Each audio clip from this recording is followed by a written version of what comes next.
لڑکپن میں بیماریاں، بڑھاپے کی اذیتیں، بچپن کی مدہوشیاں اور بڑھاپے کی لاچاریاں۔ تو میرے ایک دوست نے مجھے ایک دن حساب نکال کے کہا کہ اگر سب چیزیں نکال کے زندگی کا اندازہ کریں تو 17-18 سال بچتی ہے۔ وہ آپ لیتے ہیں قربانی کا جانور تو وہ دکھنے میں 5 من کا ہوتا ہے، تو قصاب بولتا ہے کہ یہ ہے تو 5 من کا لیکن صافی گوشت 3 من ہوگا، کچھ انتڑیوں میں نکل جائے گا، کچھ کھال میں چلا جائے گا، کچھ سر اور پائے میں چلا جائے گا، تو جو صافی گوشت ہے وہ 3 من ہے، تو وہ دیکھنے میں 5 من کا، لیکن جو صافی زندگی ہے وہ 17 سال، 18 سال، 20 سال لگا لیجیے، 25 سال لگا لیجیے۔ یہ ہے ٹوٹل زندگی جس کو ہم نے احتیاط سے گزارنا ہے۔ 15 سال تک تو بچہ نابالغ ہے، 14 سال تک، 13 سال نابالغ ہے، تو وہ اس عمر کا مواخذہ نہیں ہے۔ بڑھاپے کے اندر تو سخت گناہوں کی باقی نہیں رہتی ہے، تو اس وقت تو ہائے ہائے کر کے اور موت کا انتظار کرتے زندگی بسر ہوتی ہے۔ تو درمیان کے اندر کچھ سو کے وقت گزارا، کچھ بیماریوں میں گزارا، کچھ ٹینشن پریشانیوں میں گزارا، تو جو بچا ہے وہ 10-12 سال وقت درمیان میں بچتا ہے زندگی کا۔ تو اسی کو اگر احتیاط سے گزار لیا تو ساری زندگی خوبصورت ہو گئی۔ یہی احتیاط سے گزارنے کا وقت ہے، 12 سال، 13 سال، چلو آپ 17، 18، 20 سال ہی لگا دیجیے۔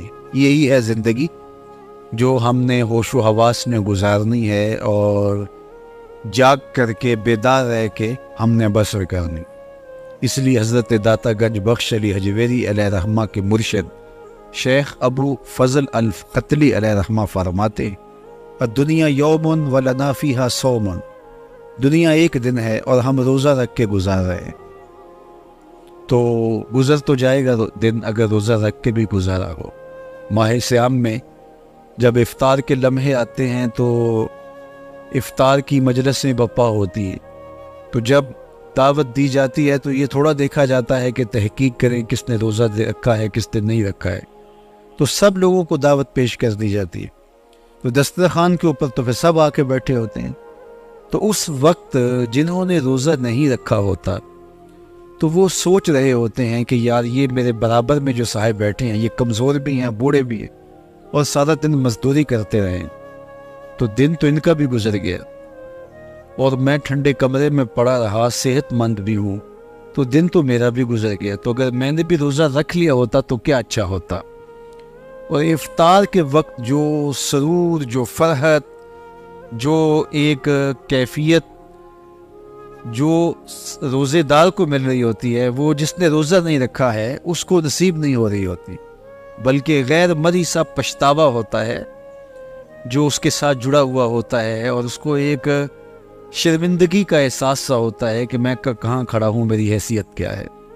تو دن تو ان کا بھی گزر گیا جنہوں نے بھوک اور پیاس میں اور تڑپ تڑپ کے دن گزارا، وقت ان کا بھی گزر گیا، اور وقت ان کا بھی گزر گیا جنہوں نے عیش و عشرت کے اندر دن گزارا، اور افطار کے وقت جو فرحت صائم ہے وہ صرف روزہ دار کو ہی نصیب ہو رہی ہوتی ہے، فرحت صوم اسی کا مقصوم ہوتا ہے، لیکن دوسرا جو ہے وہ بیچارہ بے چین ہوتا ہے۔ اس طرح پوری زندگی کاٹنے کے بعد جب آغوش موت میں ہم اتر رہے ہوتے ہیں تو جس نے زندگی اللہ اس کے رسول کی رضا کے مطابق گزاری ہوتی ہے، اسے جو فرحت، خوشی، مسرت، کامیابی اور کامرانی کا ایک حظ و لطف مل رہا ہوتا ہے، وہ اس کا مقصوم کہا جس نے عیش و عشرت کے اندر زندگی بسر کی۔ تو اس وقت وہ سوچتا ہے کاش کہ میں بھی زندگی احتیاط سے گزار لیتا، تو گزر ہی جانی تھی نا، آنکھ جھپکتے زندگی گزرتی ہے۔ میں اور آپ اگر دیکھیں تو کوئی 50 سال کا ہے، کوئی 60 سال کا ہے، کوئی 70 سال کا ہے، کوئی 20، کوئی 25، کوئی 30 سال کا، تو اگر ہم دیکھیں تو یہ کل کی بات ہے، ہم گلیوں میں کھیلتے تھے اور آج یہاں بیٹھے ہیں، تو یہ 60 سال، 50 سال، 45 سال گزرتے یوں ہی لمحے نہیں لگے۔ تو جب 40 سال، 50 سال گزرتے ہوئے خبر نہیں ہوئی تو جو باقی ہماری زندگی ہے وہ 10 سال ہے، 10 دن ہے، 10 سانسیں ہیں، تو وہ گزرتے کیسے پتہ چلے گا؟ تو اس لیے زندگی وہی ہے جو ہم نے بامقصد گزار دی اور اللہ رسول کی رضا میں بسر کی، ورنہ تیزی کے ساتھ زندگی گزر رہی ہے اور ہم لمحہ بلمحہ موت کے قریب ہو رہے ہیں۔ وہ میر تقی میر نے کہا تھا کہ وہ ریشم و کم خواب میں سرمست ہیں تو کیا ہوا، رات اس کی بھی کٹ گئی جو کہ اور تھا، برہنہ بدن تھا، بدن پہ زخم تھے، سردیوں کا موسم تھا، لباس بھی تار تار تھا، اور اس کو کوئی سرد ریت کے اوپر ڈال گیا اور وہ ٹھٹھرتی ہوئی رات میں سسک سسک کے رات بسر کرتا ہے۔ لیکن خیر رات جتنی بھی لمبی ہو، آخر سپیدہ سحر تو نمودار ہوتا ہی ہوتا ہے، رات تو گزر گئی نا، وہ کتنی اذیت میں اس نے رات کاٹی ہوگی لیکن گزر ہی گئی نا۔ تو وہ برہنہ بدن صحیح، وہ زخموں سے چور صحیح، بخار میں مبتلا صحیح، سرد ٹھٹھرتی رات صحیح، برستی بارش صحیح، شدت کا جھاڑا صحیح، لیکن گزر ہی گئی نا، چونکہ اس کا نقطہ انجام ہے۔ لیکن وہ رات پڑ گئی تو اس کا نقطہ انجام نہیں ہے، موت کو بھی موت آ جائے گی، مینڈے کی شکل میں لا کے موت کو ذبح کر دیا جائے، پھر نقطہ انجام ہی نہیں ہے۔ اب تو گھبرا کے یہ کہتے ہیں کہ مر جائیں گے، مر کے بھی چین نہ پایا تو کدھر جائیں گے، کوئی اور راستہ پھر آگے کھلتا ہی نہیں ہے۔ یہاں تو زندگی سے تنگ آ جائیں تو لوگ مر جاتے ہیں، چھٹکارا پا جاتے ہیں، خلاصی ہو گئی دنیا کے دکھوں سے، وہ جا رہا ہے کوئی شب غم گزار کے، لیکن وہاں پھر آگے تو کوئی موت نہیں ہے، وہاں تو موت کو بھی موت آ چکی ہے۔ فرمایا کہ ثم لا يموت فيها ولا يحيا، پھر تم وہاں مرو گے نہیں، اور پھر کیا کہا، ولا يحيا، پھر جیو گے بھی نہیں۔ اگر زندگی پھنس گئی جہنم میں، اللہ کے قہر و غضب کا شکار ہو گئے، تو مرو گے اس لیے نہیں کہ موت نہیں ہوگی، اور جیو گے اس لیے نہیں کہ دائیں بائیں آگے پیچھے اوپر نیچے آگ ہی آگ ہوگی، وہ جینا کو جینا ہوگا۔ تو کہا نہ مرو گے نہ جیو گے، زندگی کتنی تلخ ہو جائے گی اگر تم نے اللہ کے حکموں کو چھوڑ کے اپنی خواہش کے مطابق زندگی گزاری۔ زندگی تو کٹ جاتی ہے، تخت و تاج پہ بھی گزرتی ہے، اور زندگی جو ہے وہ مشکل میں ڈال کر کے بھی فرائض کی ادائیگی، ٹھنڈے پانی سے وضو کر کے سردیوں میں اٹھ کے، اور سخت گرم موسموں کے اندر مسجد کی طرف چل کے آنے سے، تکلیف سہ کے، برداشت اذیتیں کر کے، زندگی تو وہ بھی گزرتی ہے۔ لیکن اصل جو زندگی اللہ کی رضا کے سانچے میں گزار دی، وہ آسانی سے گزری یا مشکل سے گزری، اصل زندگی کو ہے۔ اور جو عیش و عشرت میں گزاری اور اللہ سے دور ہو کے گزاری، چاہے وہ مشکل بھی ہو تو پھر بھی اذیت نہ کی، تو اصل زندگی وہی ہے جو اللہ کی یاد میں، اس کے ذکر میں، اس کی یاد میں گزار گئی۔ ایک لونڈی تھی، وہ بادشاہ کے لیے سیج بچھایا کرتی تھی پھولوں کی، اور بادشاہ پھولوں بنی سیج کے اوپر سویا کرتا تھا۔ مدتیں ہو گئیں یہ کام کرتے ہوئے، یہ ذمہ داریاں نبھاتے ہوئے، تازہ پھولوں کی سیج بچھا دی جاتی اور بادشاہ اس کے اوپر رات کو استراحت کرتا۔ ایک دن اس نے سیج بچھائی اور دل میں ایسی خیال آیا کہ یہ پھولوں بھری سیج کے اوپر سونے کا کیا لطف ہوگا، بادشاہ سلامت روز سوتے ہیں، تو چلو میں ذرا کمر سیدھی کر کے دیکھوں تو صحیح کہ اس سیج پہ سونے کا لطف کیا ہے۔ تو وہ سیج تیار کر کے ایک لمحے کے لیے لیٹ گئی، سارے دن کی تھکی تھی، فوراً آنکھ لگ گئی، پھر کہاں ہوش آئے۔ بادشاہ وقت پہ جب اپنے دیوان خانے سے پہنچا اپنے بیڈ روم میں، تو وہاں لونڈی کو سویا ہوا دیکھا سیج کے اوپر۔ بادشاہ تو اس حوالے سے بڑے وسیلے اور غیرت والے ہوتے ہیں، اس کو بڑا غصہ آیا کہ ایک لونڈی کی یہ جرت کہ الٹا لٹکاؤ اور اتنا مارو کہ اس کی جان نکل جائے۔ باقیوں کو بھی عبرت ہو کہ بادشاہوں کی سیج کتنی مقدس ہوتی ہے۔ وہیں سے اس کے پاؤں میں زنجیریں باندھی گئی، الٹا لٹکا دیا گیا اور اس کو کوڑے مارنے شروع کیے گئے کہ تیری یہ جرت کے بادشاہ کی سیج پہ لیٹ جائے۔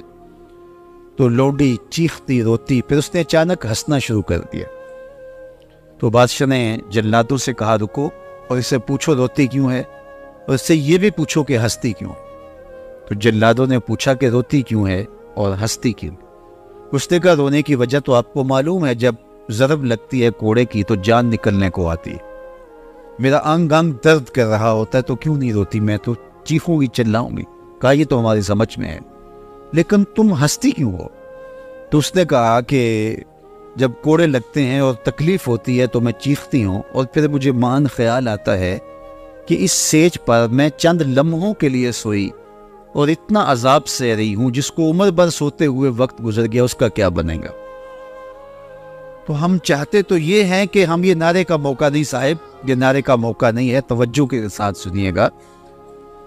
آج تو ہمارا مزاج کچھ اس طرح بن گیا ہے، تو کہا کہ جس کو عمر بھر یہاں سوتے گزر گئی عمر ہوگی سوتے ہوئے، اس کا کیا بنے گا؟ تو ہم چاہتے یہ ہیں کہ ہم عیش و عشرت بھری زندگی گزاریں، لیکن ہمیں ان چیزوں کا حساب بھی دینا پڑے گا۔ ثم لتسألن یومئذ عن النعیم، اس دن ایک ایک نعمت کے بارے میں تم سے سوال کیا جائے گا، تم سے پوچھا جائے گا، ایک ایک چیز کے بارے میں اللہ تم سے باز پرس کرے۔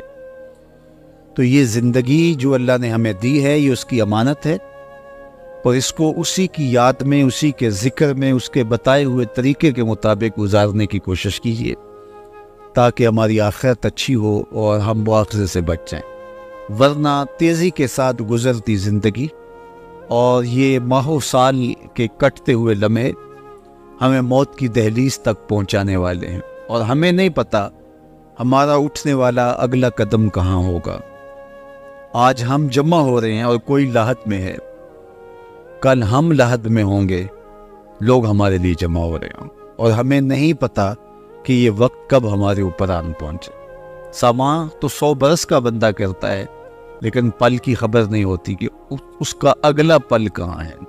بعد میں لوگ کرتے ہیں کہ جناب میں نے ابھی تو سبزی والی دکان پہ دیکھا تھا، ابھی تو میں نے اس کو موٹر سائیکل پہ جاتے ہوئے دیکھا ہے، اور ایک دم جھٹکا لگتا ہے واقعی یہ جو تم بات بتا رہے ہو یہ سچ ہے۔ لیکن ہم اپنی آنکھوں کے سامنے یوں اٹھتے ہوئے جنازے دیکھتے ہیں اور پھیلی ہوئی خبریں دیکھتے ہیں۔ تو اس نے زندگی اور موت کو ہمارے لیے عبرت بنایا ہے، اور وہ چاہتا ہے کہ تم اپنی آخرت کو بہتر کر لو۔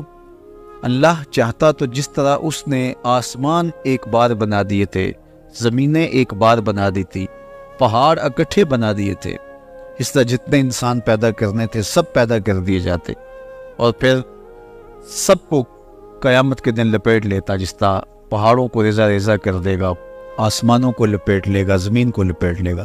تو جتنے انسان پیدا ہونے تھے یک بار کی پیدا کر دیے جاتے، اور پھر سب کو آغوش موت میں اتار دیا جاتا، لیکن ایسا نہیں وہ کر رہا۔ ایسا کرتا تو بہت سارے لوگ موت کا انکار کر رہے، کیونکہ اپنے سامنے ان کو موت دکھائی نہ دی ہوئی ہوتی۔ لیکن آج کوئی بھی فرقہ، گروہ، دھرم، عقیدہ، مسلک، طبقہ زندگی موت کا انکار نہیں کرتا۔ جو لوگ وجود باری کا انکار کرتے ہیں، موت کا انکار وہ بھی نہیں کرتے۔ موت ہے ہنگامہ آرا کل زمیں خاموش میں، ڈوب جاتے ہیں سفینے موج کی آغوش۔ تو موت تو ہم اپنی آنکھوں کے سامنے رقص کرتی دیکھتے، موت کو کتنے کتنے لوگوں کو بچھاڑتے ہوئے ہم نے دیکھا ہے، جو بڑے کج کلا پہلوان، شہنشاہ، بادشاہ ناگزیر سمجھے جاتے تھے، اور سمجھتے تھے کائنات کا چرخ ہمارے بغیر گھوم ہی نہیں سکتا ہے، لیکن پھر وہ ایسے گئے کہ ان کی ہڈیوں کے نشان بھی باقی نہ بچے۔ موت تو برحق ہے، خیر کن فلاں و غنیمت شمار عمر، زاں بیشتر کے بانگ برآیت کے فلاں نہ مان۔ اے فلاں اس زندگی کو غنیمت سمجھ لے، اور اچھائی جتنی کر سکتا ہے کر لے، اس سے قبل کہ آواز آنے لگے فلاں بھی چلا گیا۔ اور ہم اپنے کانوں سے کتنے لوگوں کی موت کی خبر سنتے ہیں، اور یہ ہمارے لیے بھی پکار ہوگی کہ یہ بھی صاحب جا رہے ہیں، اور ان کا بھی اتنے بجے جنازہ ہوگا، یا جنازے کا اعلان بعد میں کیا جائے گا۔ تو یہ وقت تو میرے اوپر اور آپ کے اوپر آنے والا ہے۔ تو اس لیے یہ تھوڑی سی زندگی جو اللہ نے دی ہے، یہ آزمائش ہے۔ یہ ہمارے لیے، میں دوسرے لفظوں میں کہوں، یہ دنیا بوائی کا موسم ہے اور آخرت کٹائی کا موسم ہے۔ بوائی کے موسم میں جو کسان مٹی سے مٹی ہو جاتا ہے، کٹائی کے موسم میں فصل وہی اٹھاتا ہے۔ اور جو بوائی کے موسم میں سحری کے وقت اٹھا نہیں، کھیتوں میں گیا نہیں، ہل چلایا نہیں، پانی دیا نہیں، جڑی بوٹیاں تلف نہیں کی، تو کٹائی کے موسم میں اس کے ہاتھ کچھ نہیں آتا۔ یہ دنیا بوائی کا موسم ہے، آخرت کی کھیتی کہا گیا ہے، اور آخرت کٹائی کا موسم۔ آج جو بولو گے کل کاٹ لو۔ لیکن بوائی کے موسم میں جو کلف لگے لباس پہن کے گھومتا رہا، کبھی کھیتوں کا چکر تک نہیں لگایا، تو وہ کٹائی کے موسم میں سوائے ہاتھ ملنے کے اور کچھ نہیں کر سکتا۔ تو آج موقع ہے، یہ بوائی کا موسم ہے۔ اقبال نے کہا تھا موسم اچھا پانی وافر مٹی بھی زرخیز، جس نے اپنا کھیت نہ سینچا وہ کیسا دہقان۔ تو آج زمین وتر میں، ہمارے پنجابی میں کہتے ہیں زمین وتر میں ہے، بیج ڈال لو گے تخم عمل اگائے گا۔ لیکن آج اگر بیج نہ ڈالا اور زمین وتر سے نکل گئی تو پھر ہاتھ کچھ نہیں ہوگا۔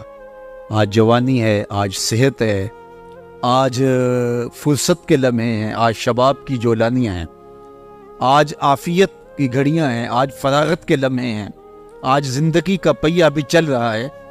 تو آج ہم کچھ کر سکتے ہیں، لیکن کل کا پچھتاوا سوائے حسرت بڑھانے کی اور کچھ نہیں ہوگا۔ میں نے تو پڑھا قیامت کے دن نیکوکار بدکار تو پچھتائے گا ہی پچھتائے گا، نیکوکار بھی پچھتائے گا۔ بدکار کا پچھتانا تو سمجھ میں آتا ہے، نیکوکار کیوں پچھتائے گا؟ جب اپنے اچھے اعمال کی جزا دیکھے گا تو پچھتائے گا، جو چند لمحے ضائع کر دیے وہ بھی کیوں ضائع کر، وہ بھی یاد الہی میں گزار دیے ہوتے۔ اور کافر تو کہے گا یا لیتنی قدمت لحیاتی، کاش میں نے زندگی کو آخرت کی زندگی کے لیے آگے بھیج دیا ہوتا۔ لیکن پھر ہاتھ ملنے سے کیا ہوگا؟ وقت پر کافی ہے ایک قطرہ بھی آب خوش ہنگام کا، جل گیا جب کھیت برسا میں تو پھر کس کام کا۔ جب کھیتی اجڑ گئی، باغ سوکھ گیا، تو اب بارش کے برسنے کا کیا فائدہ؟ تو آج چند قطرے، شبنمی قطرے بھی زندگی بخش سکتے ہیں۔ آج ساوی نے کھلے راوی نے انج ٹوک نوکھڑے ٹوک دینے، آج ساوی نے کھلے راوی نے انج ٹوک انوکھڑے ٹوک دے نہیں، ٹر پویں تے پینڈا مک جاندہ کار بیٹھیا فاصلے مک۔ آج اٹھنے والا ایک ایک قدم منزل کی طرف کرتا چلا جائے گا۔ آج کی توبہ پچھلے کے گناہوں کو مٹا ڈالے گی۔ آج رجوع اللہ کا عمل ہماری زندگی کے اندر نور بھر دے گا۔ آج پچھلی خطائیں معاف ہو جائیں گی، یا اللہ اپنے کرم سے ان خطاؤں کو ہوا اس کی رحمت آوازیں دے رہی ہے۔ لیکن آج اگر ہم نے اس پکار پہ کان نہیں رکھا ہے، اس آواز پہ لبیک نہیں کہا ہے، توبہ کی دہلیز پہ دستک نہیں دی ہے، تو کل کا پچھتاوا کسی کام کا نہیں ہوگا۔ وہ سوائے حسرت بڑھانے کے، دکھ میں اضافے کے اور کچھ نہیں ہوگا۔ تو وہ وقت آئے اور کوئی حجت باقی نہ رہ جائے اور پھر ہاتھ ملتے رہ جائیں۔ آج اللہ نے مجھے اور آپ کو فرصت دی ہے۔ یہ اٹھتے ہوئے جنازے، یہ پھیلی ہوئی قبریں، یہ ہم سے بچھڑتے ہوئے لوگ، یہ ہمارے لیے ایک پیغام ہے، ایک میسج ہے ہمارے نام، یہ ہمارے لیے عبرت ہیں۔ آج وہ جا رہے ہیں تو ہمیں